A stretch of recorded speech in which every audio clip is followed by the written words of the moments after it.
Are you truly able to love yourself unconditionally? Do you have the ability, no matter where you are in your life, no matter how you look, have the ability to fall in love with yourself? A lot of times, trauma in our life can cause us not to love ourselves. Sometimes beliefs that had been established early on in our life have caused us to be the last person to love. We should always be the first person we love. We should always love ourselves first. But that is not something that is taught, especially in Western society. In many societies, many traditions do not teach self love. Many of us feel guilty when we love and care for ourselves and do what is the best interest for ourselves first. We may be called selfish when we do for self. We may be looked as this is as a negative to do for ourselves. But my friends, that's far from the truth. We must love ourselves first so that we're able to know how to receive and give love properly. We will not possess the ability to give and receive love properly unless we truly love ourselves. Today, this is our one of our love series. And this is self-love. We're talking about self-love. In the series before, we talked about romantic love. But we must first love ourselves in order to receive romantic love and be able to give romantic love properly. I know along my journey, it was difficult for me to learn self-love. And it was a lot of aspects that had to do with that. One of the reasons why it was hard for me to love myself was because of my childhood and some of the struggles that I had educationally. And I felt that I was inadequate. I felt that I didn't fit in. I felt that, I got a bad hand at life. And I would question, why was I here? I didn't feel like I was bringing much value to the world. And I felt that way at an early age. At an early age, unfortunately, a lot of my dreams were shut down. And that was due because of my educational experience. At an early age, at 2 years old, around 2 years old, I almost died of the Kawasaki's disease. And I was running high fevers for months, which when I was an adult, they came to find out that a lot of my symptoms seemed to be that I had some brain damage or neurological damage that had been untreated the whole time I was going to school from my childhood all the way up. I had to pick myself up from my bootstraps and give encouragement to myself. I guess you would say that's a form of self-love. But I had a lot that was against me. They tested me for learning disabilities, which I never had a learning disability. No one listened to me when I told them, which makes sense now in learning about people who have had neurological damage or things like that. I would tell my teachers, I told my parents, I told people that tested me for learning disabilities that I physically would get tired when I was doing work. When I would read, when I would do anything, I would physically get tired in school by doing when I'm thinking and doing certain types of work. And what they didn't realize is I really only needed to take breaks in between activities. I learned this later on. I had to figure out and decode how I can be successful, how I can move forward in school. I always dreamed of being the best student, but that is something that I was not able to achieve while I was in school. And it didn't help that I grew up in my early years in a very marginalized area where there was very few resources in my area. And I did not get the help that I needed. What I found out later in life is the things I was struggling with the neurological damage, could have been resolved very quickly if I would have had the proper therapies. But when you grow up in poverty, and when you grow up in an area where they have very few resources, and when you grow up in an area where the schools and the administration are not for the kids, but they're for taking advantage of the kids and utilizing them to get funding for themselves and, use the marginalized kids in those marginalized areas in order to line their own pockets. I saw a lot of teachers recently. I live in the Detroit area that has been arrested for doing just what I just said. The school I went to, I noticed even people, I had a neurological damage going on and not properly treated. They were constantly trying to put me into programs. They couldn't put me into special education because I didn't have a learning disability. I was not, I didn't have retardation or anything like that. But what they did was they more disabled me. So when there was English class going on in class, instead of going to English class, I'm going to something that they called Learning Center, which half of the class went to Learning Center. It did not seem right, but kids going to Learning Center brought more funding to the school. So if they can find any reason for you to go to Learning Center, they were sending you to Learning Center. And in Learning Center, I was supposed to be learning English. And when I was in Learning Center, they were teaching math. I remember it clear as day. And I did not know why I was so behind in my reading. And there was a lot of kids that were behind in their reading. But I didn't understand why I was so behind in my reading until I, graduated high school. Actually, it took that long.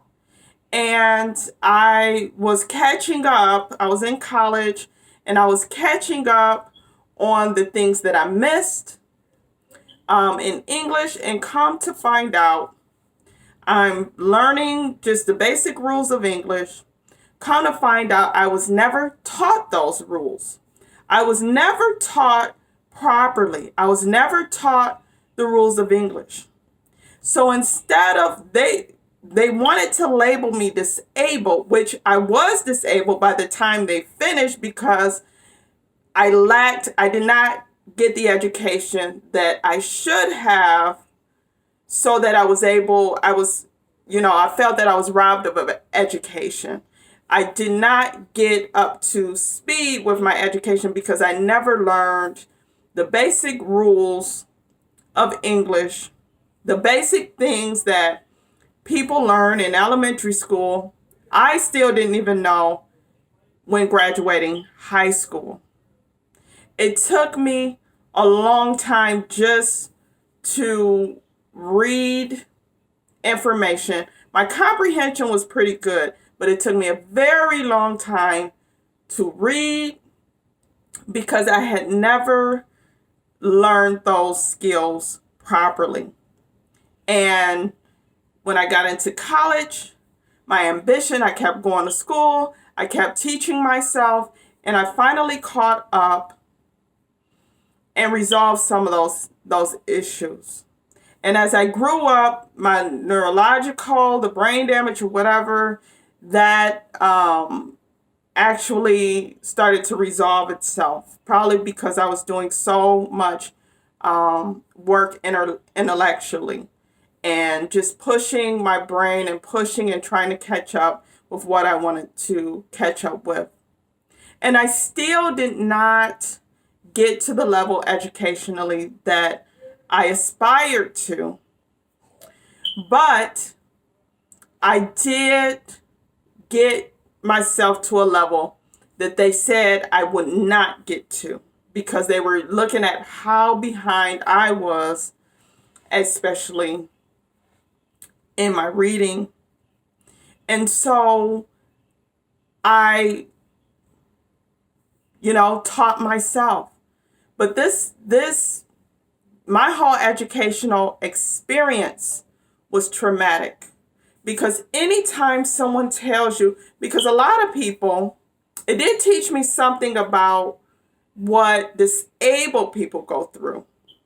Because even though they didn't really label me as, they couldn't put a specific learning disability on me, when I became so behind, they labeled me as reading disabled. And that's only because I lacked the skills to read at the level of my age or grade. And so, but it did teach me about discrimination when it comes to people that have disabilities. When I went to college, if I told the professor about some of the challenges that I had experienced, it seemed to me that they would give me a lower grade. It seemed to me they would treat me different. So I stopped telling them altogether about some of the challenges that I had when it came to reading. And I just tried harder until I got up to speed, until I figured it out. I had to pick myself up from my bootstraps and figure it out.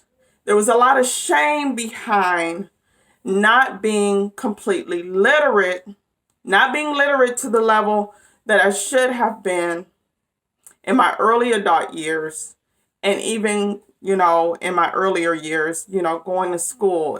It's very shameful for me.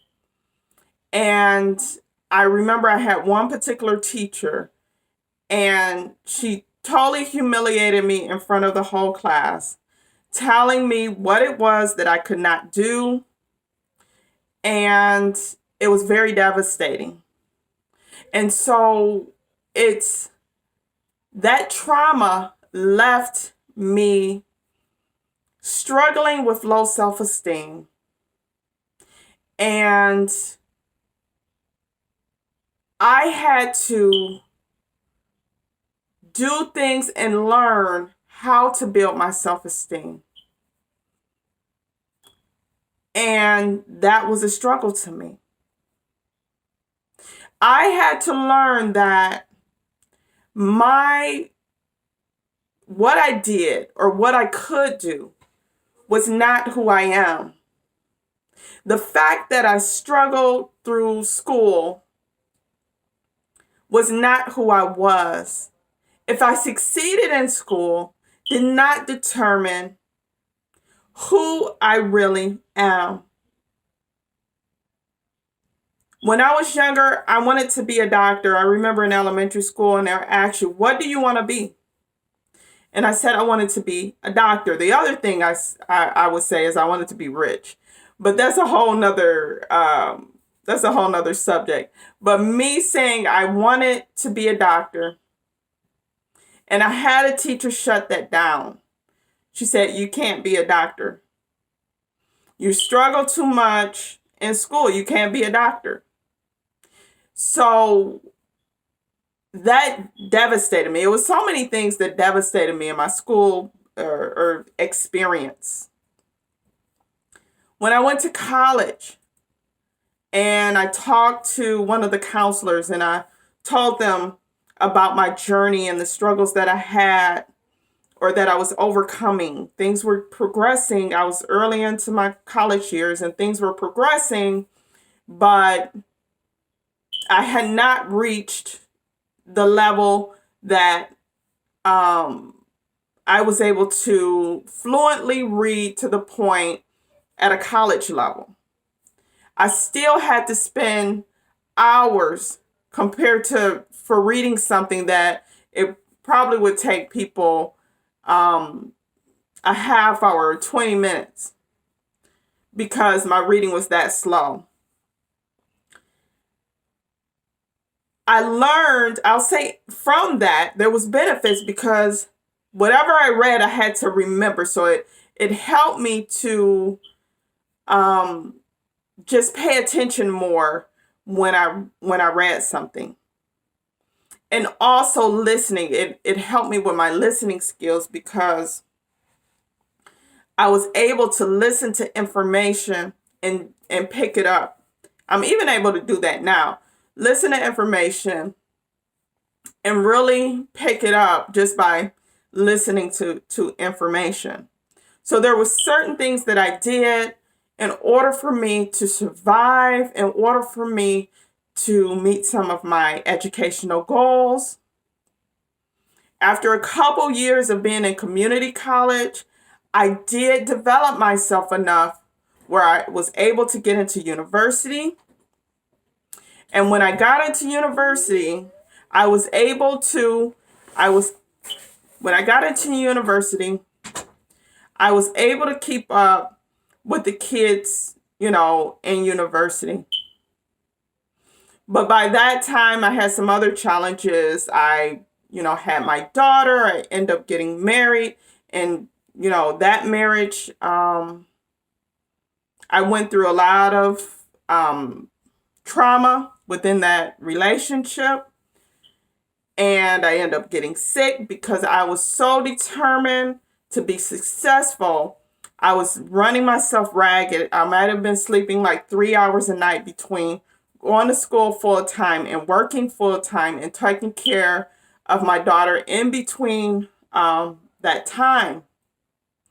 But I still connected my self-worth to if I succeeded educationally.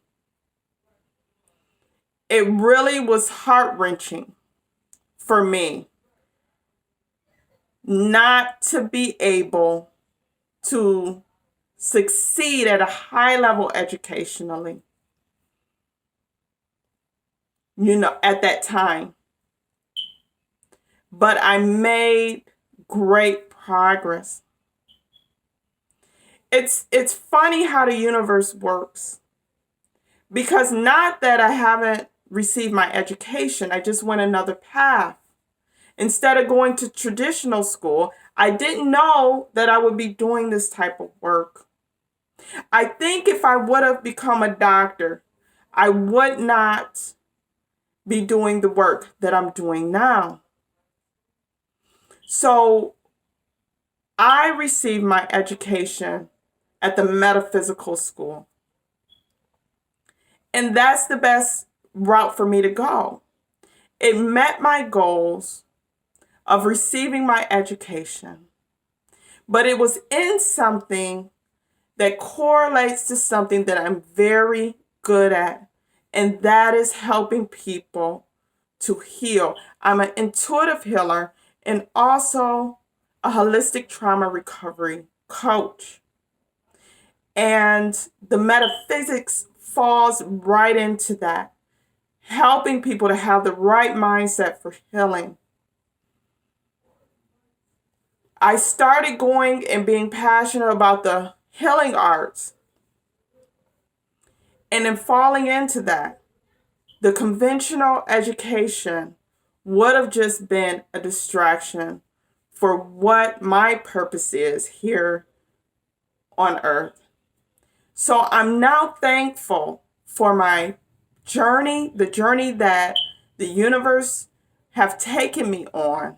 You may say God, I use that interchangeably. But I'm grateful for that because it led me to where I needed to be. And also I was able to meet my goals. So now I'm able to have my education. I have my degrees, but it correlates, it falls in it. It's just like a perfect dance to where I'm supposed to be. Things do not happen, everything happens for a reason. Even though we go through our struggles, they happen for a reason. I think sometimes I think back and say, if I would have, if, I would have never gotten Kawasaki's, I would have never had a brain injury. I would have never had issues with schools. With school, maybe the only issue I would have, I did go to live in a marginalized area and I went to a school that was marginalized. But I would have been able to accomplish the goals that I wanted to accomplish as far as being a medical doctor. But that would have just taken me down another path that may not have led to what I am doing now and all of the people that I have helped. I help many of people. I help many of people who have gone to traditional, reached out and seek traditional therapies and traditional medicine. And they have come to me and very quickly with the techniques that I have learned along my journey in the healing arts and also with my natural healing abilities. I've always been intuitive. They have received relief and have broken free of a lot of the dis-ease and the pain and the suffering that they had been experiencing for many people for many years. So I am grateful for who I am now. I am grateful that I did not go down the educational and corporate path, that I was not led that way. I'm just grateful that I was able to find my purpose. I was able to identify, and not only identify, but find my purpose. And my purpose is to help people heal and empower the masses of people worldwide. So I come to you today to offer you a gift. And that is a gift of self-love. I would like to offer you a gift to learn strategies to start the process of loving yourself. Because I know how it feels not to love yourself. We have to remove all of the tangibles, all of the things that are outside of ourselves in order for us to truly connect to who we are. And that goes into the conversation. Who are we? Who are we? A lot of us think that we are something that we're really not. Who many of us think we are is only illusion. Like for many years with me, I thought I was what I did, my accomplishments. I thought that was who I was, but that is so far from the truth. We are made in the image of God. You can say the universe. We are made perfect just the way we are. Nothing that we do makes us who we are. We are infinite. We are divine creators. We can create the reality that we imagine for our life. We have the power to do that. Many of us, I want to talk about the illusionary cycle. And this is something that has been downloaded to me, but it's very effective. I utilize this because it's very effective in my practice. And you may not have heard of it before. It is called the illusionary cycle. And how the illusionary cycle works is based on our environment and experiences.